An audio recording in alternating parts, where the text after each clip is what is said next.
it like all week long. And the DJ's playing our favorite songs. Well, it's got me. Hey, buat kalian yang doyan makan, nongkrongin tahu nggak sih ya? Soalnya kita akan membahas rahasia di balik makanan dan buah-buahan.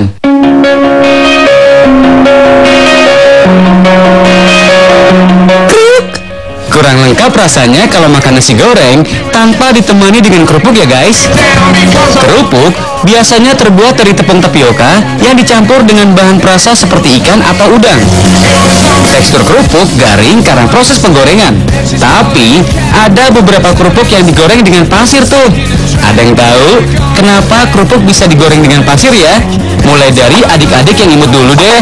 Biar kriuk.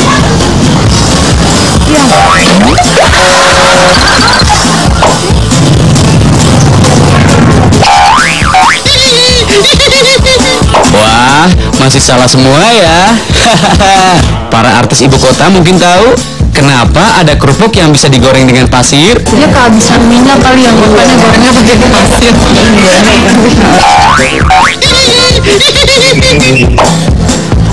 Lebih kriuk kali. Ya. Mungkin biar lebih sehat karena nggak pakai minyak. Pada intinya, menggoreng bisa memakai minyak atau media lain seperti pasir atau dipanggang di udara panas. Nah, biar jelas, biar Pak Joko Sulistyo menjawab ya guys. Pada saat terkena panas yang tinggi, ya, yaitu pada saat digoreng menggunakan pasir yang panas, molekul-molekul air tersebut akan meledak atau menguap tiba-tiba, namun masih terperangkap di dalam matriks polimer yang berasal dari pati atau tepung bahan pembuat kerupuk. Masih bingung? Kita jelasin lagi deh. Menggoreng dengan pasir disebut dengan sangrai. Pasir ini menjadi media untuk menghantarkan panas guys. Nah, kerupuk yang terbuat dari tepung kanji merupakan bahan yang paling baik untuk membentuk jaringan sehingga kerupuk bisa mengembang dan renyah.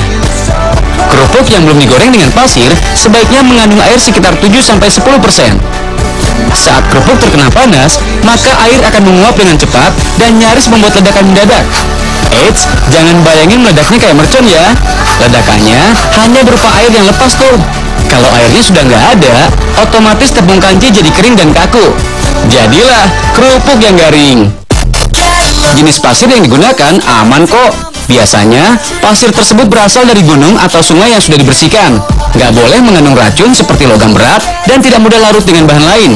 Buktinya, belum pernah ada yang keracunan kok makan kerupuk ini. Nama kerupuk yang digoreng dengan pasir disebut dengan kerupuk melarat. Banyak ditemui di kios di pinggir jalan dari Jakarta ke arah Purwakarta. Umumnya berwarna merah, kuning, dan putih dengan bentuk kotak persegi panjang. Untuk membuatnya, adonan yang dibuat dari garam dan bumbu ini dicampur dengan tepung tapioka dan pewarna makanan. Kemudian, aduk sampai kalis dan cetak dengan mesin pres.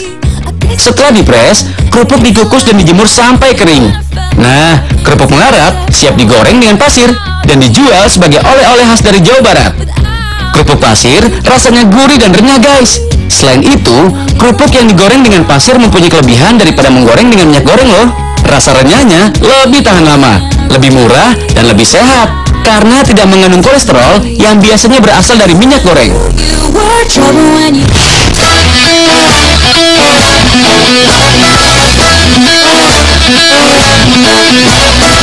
Guys, pernah makan bihun sebagai campuran soto?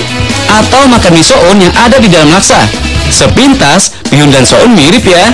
Sebenarnya, bihun dan soun adalah jenis makanan yang berbeda loh. Kalian tahu nggak sih, apa bedanya bihun dan soun? Kan beda warna. Bihunnya warna coklat, kalau soun warna putih. Adik, bihun dan soun warnanya sama-sama putih ya. Hayo, terus apanya yang beda? Masih penasaran sama adik-adik kecil lainnya? Pendek kalau bihun panjang. Bihun pendek. Bihun panjang.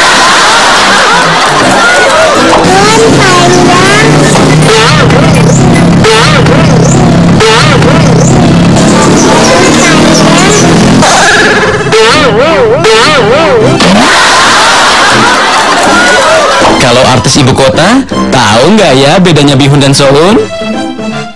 Nggak tahu deh, bihun nggak tahu, aku juga nggak tahu perbedaannya apa.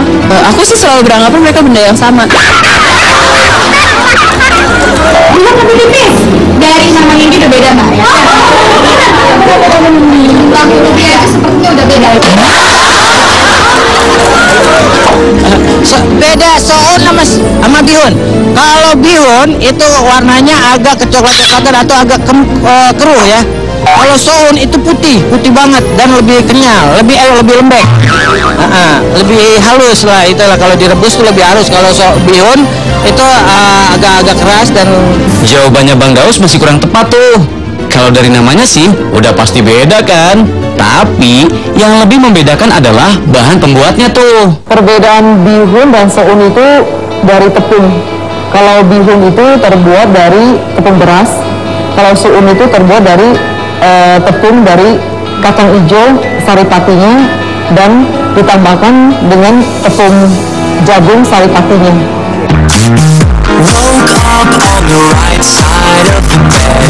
Bihun terbuat dari tepung beras guys, berwarna putih kusam dengan tekstur yang agak kesat. Saat kering, bihun mudah patah dan dapat dilunakkan dengan air panas selama 20 menit. Sedangkan soun terbuat dari saripati jagung atau kacang hijau, berwarna putih bening dengan tekstur licin dan liat saat kering. Soun gak mudah hancur dan dapat dilunakkan dengan air panas selama 10 menit saja tuh. Guys, bihun merupakan salah satu jenis makanan yang berasal dari Tiongkok dan terkenal di Cina. Dalam bahasa Inggris, bihun disebut dengan rice noodle, rice stick, atau rice vermicelli. Dalam bahasa Tionghoa, bi artinya beras dan hun artinya tepung, karena bahan bakunya yang berasal dari tepung beras. Cara membuatnya, tepung beras diaduk dengan air memakai mesin. Setelah diuleni, adonan dibentuk mie dan dikeringkan. Nah, bihun sudah siap dijual deh. Bihun mengandung energi, protein, karbohidrat, kalsium, dan juga zat besi. Selain itu, di dalam bihun juga terkandung vitamin A, vitamin B1, dan vitamin C. Soun juga berasal dari Tiongkok. Dalam bahasa Mandarin, soun disebut fancy, yang artinya mie benang. Membuat soun hampir sama dengan bihun kok. Saripati jagung diuleni dengan air sampai kalis, kemudian dibentuk dan dikeringkan saja. Kandungan di dalam soun mirip dengan bihun. Soun mengandung protein, karbohidrat, lemak, kalsium, dan zat besi.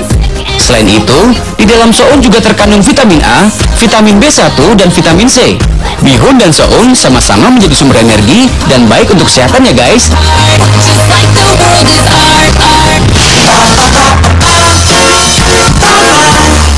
Sekarang kita beralih ke buah-buahan yang bermanfaat yuk guys. Buah-buahan beraneka ragam ya. Dulu kita pernah membahas kandungan vitamin C pada buah jambu. Selain vitamin C, buah mengandung serat yang baik untuk pencernaan tuh.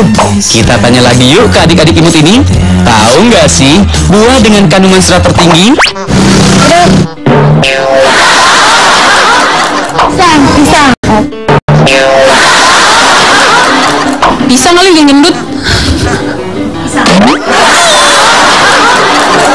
Buah nanas.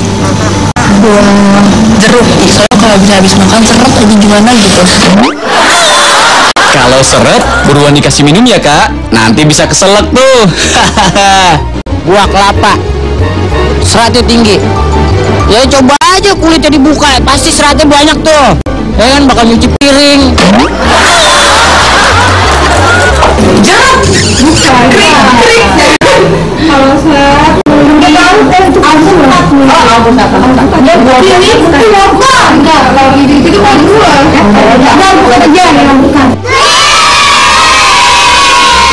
Yes, meski cuma nebak, jawaban yang terakhir benar tuh. Hebat. Untuk serat ya, itu alpukat itu seratnya lumayan tinggi.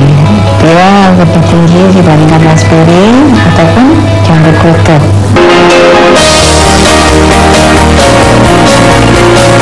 Itu dia jawabannya guys. Buah alpukat mempunyai serat yang tinggi ya guys. Dalam 100 gram, alpukat mengandung 6,7 gram serat. Kemudian disusul raspberry yang mengandung 6,5 gram dan jambu klutuk sekitar 5,4 gram. Setiap hari, tubuh kita membutuhkan serat sekitar 25 gram serat untuk melancarkan buang air besar, menurunkan kolesterol, dan menurunkan kadar gula darah. Setelah masuk ke dalam usus, serat makanan memiliki sifat yang dapat mengikat air, sehingga sisa-sisa makanan yang tidak tercerna oleh usus menjadi lebih berat dan lebih lunak. Serat tersebut membantu sisa makanan melewati usus dan dapat dikeluarkan tanpa terjadi ngeden atau kontraksi terhadap usus tuh. Kekurangan serat membuat tinja keras dan membutuhkan kontraksi otot yang besar untuk mengeluarkannya dan menyebabkan susah buang air besar. Serat makanan dapat menghindarkan kegemukan karena kandungan kalori rendah. Nah, kalau kalian ingin menurunkan berat badan, sebaiknya makan makanan yang mengandung serat tinggi seperti buah alpukat. Selain itu, serat alpukat kaya akan protein, vitamin B2, kalsium, vitamin C, dan lemak tak jenuh yang baik untuk kesehatan. Antaranya, bagus untuk kesehatan mata dan jantung juga tuh. Sebaiknya, alpukat dikonsumsi dalam keadaan segar seperti sandwich alpukat ini. Caranya, kerok buah alpukat, tambahkan potongan tomat, bawang bombay, cabai rawit, daun parsley, garam, ketumbar, dan perasan jeruk nipis. Kemudian, roti dioles dengan mentega dan panggang. Oles dengan saus alpukat, irisan ayam goreng, irisan alpukat, dan keju parut. Sandwich siap disantap. Rasanya lezat dan gurih loh.